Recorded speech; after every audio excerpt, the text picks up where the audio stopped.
Hai guys, nama saya Trisna Desiulandari dari absen 34. Di sini saya akan membuat dua resensi film. Film pertama berjudul I'll Be From 38,000 Feet dan film kedua berjudul The Perfect Husband. Nah, pertama-tama saya ingin meresensi film I'll Be From dulu. Jadi, I'll Be From itu disutradarain oleh Asep Kustidar, terus diproduserin oleh Sukdev Singh. Terus yang dipakai film ini screenplay films. Terus genrenya itu drama, dan untuk tahun terbitnya itu pada tahun 2016. Durasi film ini berdurasi 1 jam 42 menit. Untuk tokoh-tokohnya, yang pertama itu ada Michelle Zudit sebagai Aleta, terus yang kedua ada Rizky Nazar sebagai Arga, terus Tanta Ginting sebagai Jonah, terus ada Derby Romero sebagai Rimba, ada Ricky Cuaca sebagai Bugi, ada Amanda Rawls sebagai Tiara, dan terakhir ada Feral Bramasa sebagai Dito. Jadi ceritanya gini nih, awalnya itu Aleta atau yang diperankan oleh Michelle Zudit itu dia itu kan abis lulus SMA gitu. Nah dia tuh kayak pengen liburan gitu kan, niatnya pengen ke Bali gitu. Terus pas sampai di Bali, pas sampai di pesawat, pas lagi menuju ke Bali tuh, dia bertemu sama Arga atau yang diperankan oleh si Rizky Nazar. Nah, abis itu dia ketemu sama Arga pas di pesawat, di dalam pesawat menuju Bali. Nah, dia ketemu lagi pas di bandara. Pas si Aleta itu mau pergi ke penginapan gitu kan. Dia kayak lagi nyari taksi gitu. Nah, tiba-tiba kok si Aleta kan nyari taksi gitu, kok nggak ada yang lewat gitu. Terus ternyata si Arga itu datang tuh kayak ngeliat Aleta. Akhirnya si Arga itu nganterin Aleta ke tempat penginapan gitu. Nah abis itu keesokan harinya si Arga tuh kayak lagi butuh host gitu kan, karena yang host yang lama itu lagi kayak berhalangan hadir gitu, kayak lagi sakit hostnya. Terus gak tau kenapa si Aleta itu kayak tahu kalau Arga itu lagi butuhin host. Jadinya si Aleta itu datang ke tempat kerjanya Arga. Nah kebetulan si Arga itu dia seorang sutradara dari acara dia, yaitu acaranya Geography Channel itu. Nah si Aleta itu langsung tuh kayak datang gitu ke tempat Geography Channel itu. Dia mau jadi host. Dia kayak yaudah sini biar aku aja gitu ya jadi host. Terus dibales lah sama si Jonah. Jonah itu yang diperankan oleh Tanta Ginting. Kata Jonah gini, yaudah coba kamu praktekin gitu. Terus abis itu setelah Aleta udah mempraktekin jadi host gitu, ternyata hasilnya kurang memuaskan.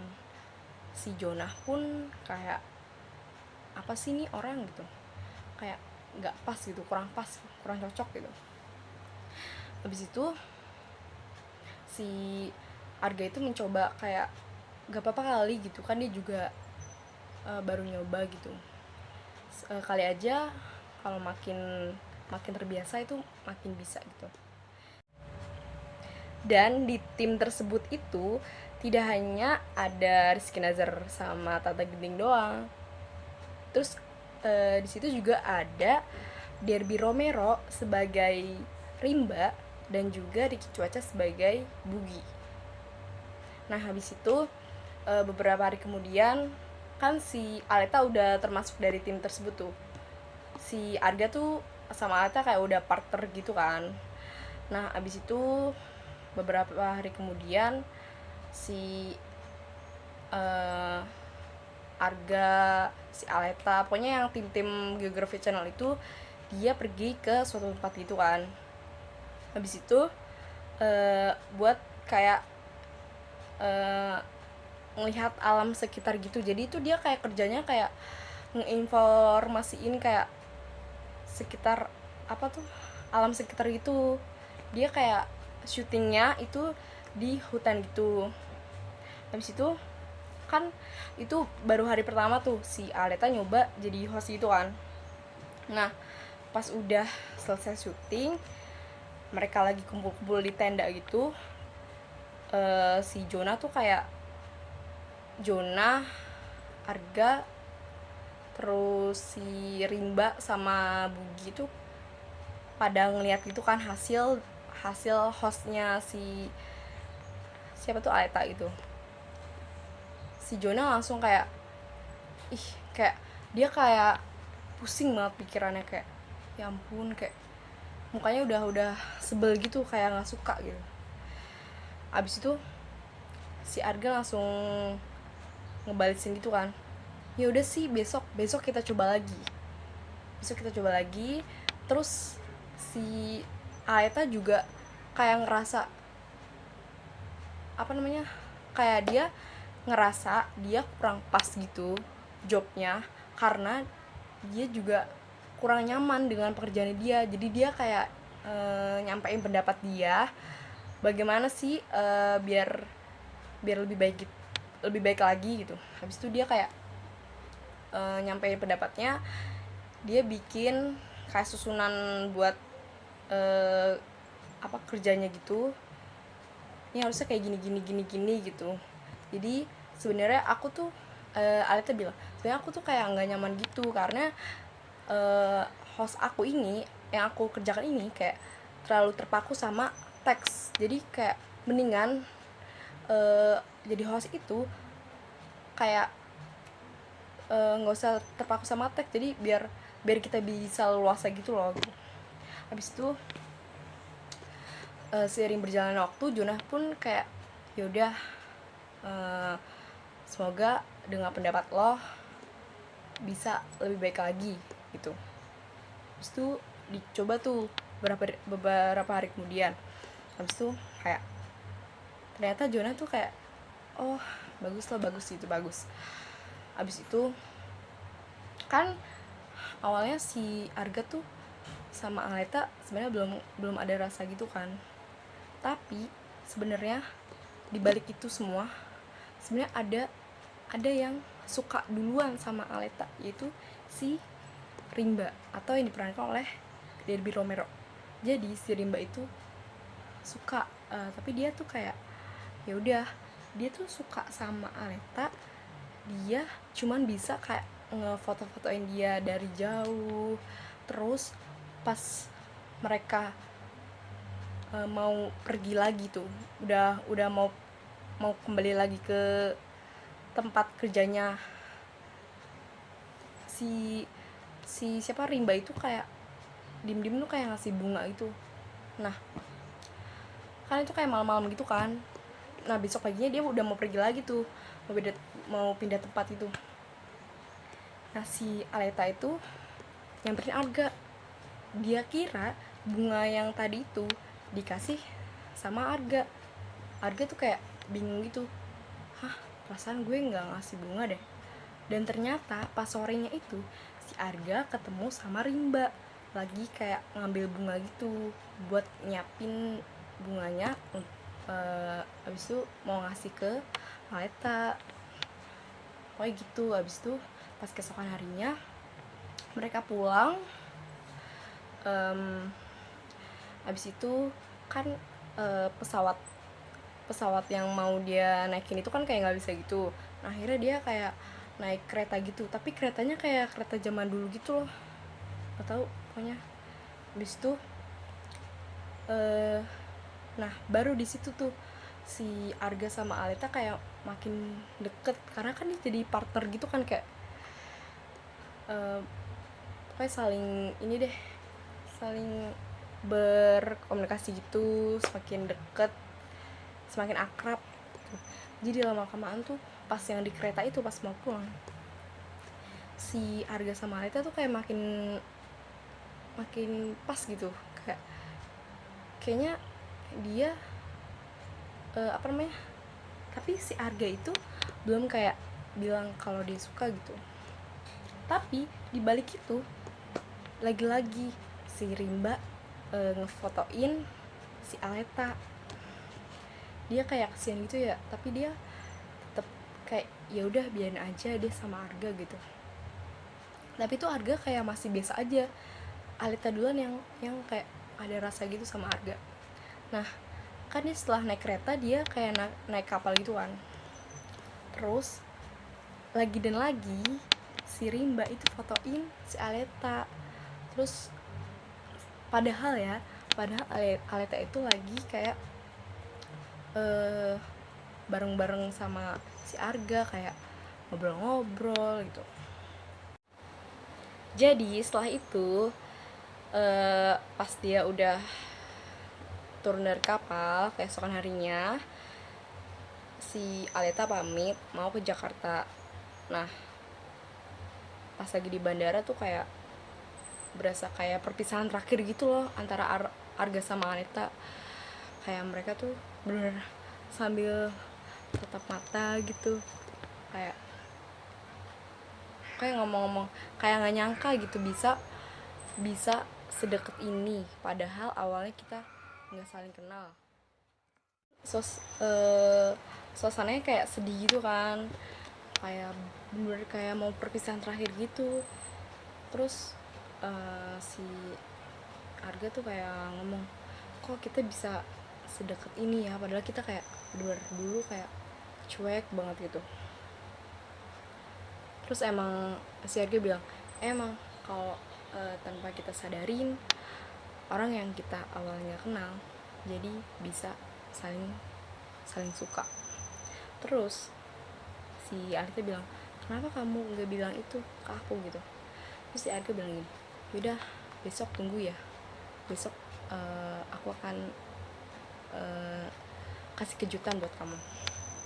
Dia tuh kayak janji gitu mau nyusul Alita ke Jakarta, karena kan pas besoknya itu kan Alita kebetulan lagi ulang tahun, jadi dia kayak janji gitu mau nyusul.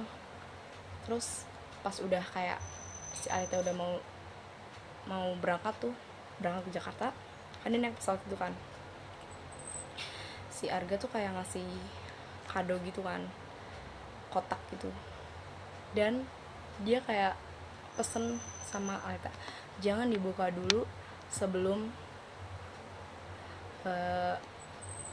nanti aku datang.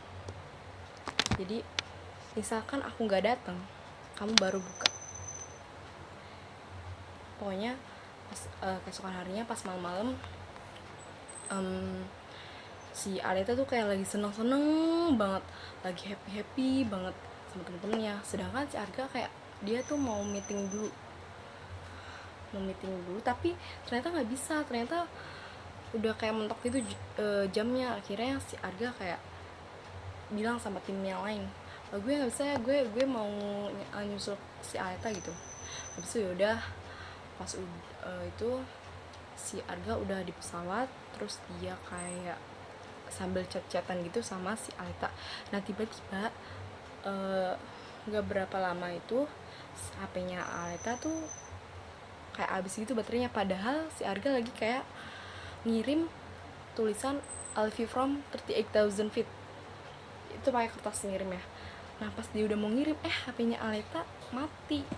Jadi dia tuh kayak nggak tahu ini isinya apaan gitu. Habis itu tiba-tiba lah pesawatnya kok kayak udah kayak goyang-goyang gitu, mau jatuh gitu loh pokoknya. Habis itu si Arga udah kayak kertas yang tulisan I love you from 38,000 feet itu dia tempel di kaca pesawat gitu, jendela pesawat. Habis itu udah deh, habis itu jatuh. Pas paginya Aleta kayak baru bangun tidur kan. Habis itu mamanya bilang, Aleta itu ada teman kamu gitu. Terus si Alita langsung bilang, Arga ya gitu. Ternyata bukan, ternyata si Bugi. Dia bilang kalau misalnya pesawatnya si Arga itu mengalami kecelakaan. Nah, habis itu pas udah setahun kemudian, kan si Arga kan nggak tahu tuh kabarnya udah meninggal atau kenapa gitu. Habis itu mamanya itu emang udah dari awal tuh pengen dari sebelum si Alita berlibur ke Bali tuh emang mamanya udah pengen ngejodohin Alita sama Dito. Jadi akhirnya tuh dia udah pengen nikah tuh sebenarnya pas itu. Tapi si Alita tuh kekeh, dia mau nyamperin ke rumahnya si Arga, ngecek terus sampai hujan-hujanan nungguin di depan rumahnya Arga. Habis itu pas udah hari H pernikahan Alita dengan Dito, tiba-tiba si Dito tuh kayak ngeliat ada bayangan si Arga. Terus habis itu pas udah ijab kabul itu terus si Dito kayak maaf, saya nggak bisa lanjutin. Habis itu si Dito bilang, Alita itu ada Arga, maaf aku nggak bisa lanjutin pernikahan ini gitu. Habis itu Alita langsung lari dengan sekenceng-kencengnya, pokoknya dicari Arga. Terus dia kayak sambil, apa ini gue mimpi atau apa gitu. Pokoknya dia keluar masih pakai baju ini pengantin gitu. Habis itu pas di belakangnya ada Arga. Habis itu Alita kayak, Arga kamu kemana aja, kamu tuh 1 tahun kebelakangan kamu kenapa gitu, nggak ada kabar gitu. Pokoknya kayak gitu. Padahal sebenarnya si Arga itu kayak ditolongin sama Tiara, si Amanda Rawless itu ditolongin. Habis itu akhirnya dia bersatu, Arga dengan Alita. Yeay. Nah, setelah ini saya akan membuat resensi film kedua yang berjudul The Perfect Husband. Jadi yang film kedua itu judulnya The Perfect Husband. Nah, The Perfect Husband ini disutradarain oleh Rudy Arianto dan diproduserin oleh Sukdev Singh. Dan untuk PH yang dipakai itu sama, Screenplay Films. Terus tahun terbitnya itu 2018. Dan untuk durasinya berdurasi 1 jam 42 menit. Dan untuk genrenya itu drama juga, sama kayak yang sebelumnya. Dan untuk tokoh-tokohnya ada Amanda Rawless sebagai Ayla, terus ada Dimas Anggara sebagai Arsen, dan terus ada Maxim Bautir sebagai Ando, terus ada Slamet Raharjo sebagai ayahnya Ayla. Jadi pertamanya ada seorang gadis bernama Ayla. Dia itu sedang duduk di bangku kelas 3 SMA. Dia itu gadis yang cantik, terus gaul, terus beruntung lah pokoknya. Jadi dia itu juga punya pacar, seorang vokalis band rock, itu bernama Ando. Jadi tuh sebenarnya film ini intinya mengisahkan tentang seorang gadis yang ingin dijodohkan sama ayahnya dengan seorang pilot yang bernama Arsen. Nah, tapi tuh pasti ada alasannya kenapa ayahnya ingin menjodohkan Ayla dengan Arsen. Kemungkinan sih kayaknya karena ayahnya juga kayak udah dia tuh ternyata ayahnya mengidap penyakit gitu kan. Dan kemungkinan kata dokternya gitu umurnya ayahnya nggak akan lama lagi. Jadinya dia kayak mau nitipin anaknya, atau istilahnya kayak mau nikahin anaknya ke orang yang udah pilihannya kayak udah pas gitu. Mungkin karena kedua karena ini ayahnya tuh kayak ngerasa kalau misalnya si Ayla itu kan lagi pacaran sama si Ando, mungkin dia nggak suka ayahnya kalau misalnya Ayla pacaran sama Ando, jadinya dia mau nikahin. Jadi ada dua alasan mungkin ya, ada dua alasan itu kenapa ayahnya mau jodohin Ayla dengan Arsen. Terus pas itu kan diadakan pas suatu hari itu kayak diadakan makan bareng gitu kan antara keluarga Arsen sama Ayla. Terus ada mamanya Arsen, dia tuh kayak kaget gitu ngeliat tingkah laku si Ayla, kayak pas makan aja duduknya kakinya diangkat, terus kayak pakai tangan gitu kayak ngecap gitu, makanya berisik. Pokoknya kan pas pulang, pas udah selesai tuh mamanya si jadi tuh yang mamanya si Arsen itu kayak nggak terima gitu, masa anaknya mau dinikahin sama cewek kayak gitu tingkah lakunya mungkin. Terus tuh karena kan kayak keluarganya Arsen kan punya darah biru gitu, jadi pokoknya marah-marah dah emaknya. Abis itu Arsen tuh kayak nggak sampai situ aja, dia kayak nggak nyerah gitu buat dapetin hatinya Ayla gitu. Sampai-sampai kayak di sekolah aja disamperin, dijemput. Dan pas waktu itu si Arsen itu kayak ketemu gitu sama Ando, kayak dia kaget gitu kan, kok si Andonya kaget lah, kok dia bilang dia kok ngaku si Arsen ini jadi calon suaminya Ayla. Abis itu akhirnya si Ando kayak nanya gitu sama si Ayla nya, si Ando itu kayak berusaha mau nikah lari gitu sama si Ayla. Terus pas itu tiba-tiba kan bapaknya si Ayla kan kayak lagi ngobrol-ngobrol gitu sama bapaknya si Arsen. Terus tiba-tiba kayak lagi ngobrolin tentang penyakitnya dia, terus tiba-tiba ini deh dia kumat gitu kan penyakitnya.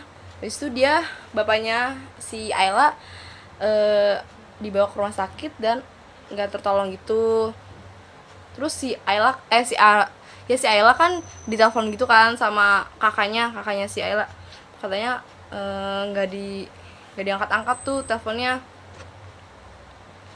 Terus akhirnya diangkat juga teleponnya, terus dia kaget nerima teleponnya, soalnya kan bapaknya kayak udah meninggal gitu. Habis itu akhirnya Ayla juga sadar karena bapaknya udah nggak ada, jadi dia sadar ya udah dia nerima perjodohan dengan Arsen. Akhirnya udah deh dia bersatu dengan Arsen. Jadi selain saya meresensi kedua film tersebut, saya juga ingin membandingkan kedua film ini. Jadi menurut saya untuk film yang pertama kelebihannya cocok sih untuk ditonton kayak anak muda zaman sekarang gitu, yang kayak cinta-cintaan gitu. Terus kayak nggak pusingin gitu loh ceritanya, kayak simple gitu. Terus kalau kekurangannya kayak mungkin alurnya tuh kalau misalnya itu kalau buat anak muda yang kayak suka nonton sinetron gitu, alurnya udah mulai ketebak gitu loh, gampang ketebak. Jadi mungkin di situ aja sih kelebihan sama kekurangannya. Terus kalau untuk film kedua, kelebihannya menurut saya itu pemerannya itu pada kayak bagus, menguasai perannya itu bagus gitu, kayak pas gitu. Terus kalau kekurangannya itu mungkin agak belibet gitu ya, alurnya kayak jalan ceritanya agak rumit gitu. Jadi sekian dari saya. Maaf kalau ada perkataan yang kurang berkenan di hati kalian atau di hati Bu Yeni. Terima kasih yang sudah menonton video ini. Jangan lupa di like ya. Terus dan terima kasih juga kepada Bu Yeni yang sudah memberikan tugas ini sehingga saya tidak gabut lagi di rumah karena udah 2 minggu ini libur. Kayak mau ngapain gitu, saya juga bingung gitu. Yaudah, terima kasih. Assalamualaikum warahmatullahi wabarakatuh. Dadah.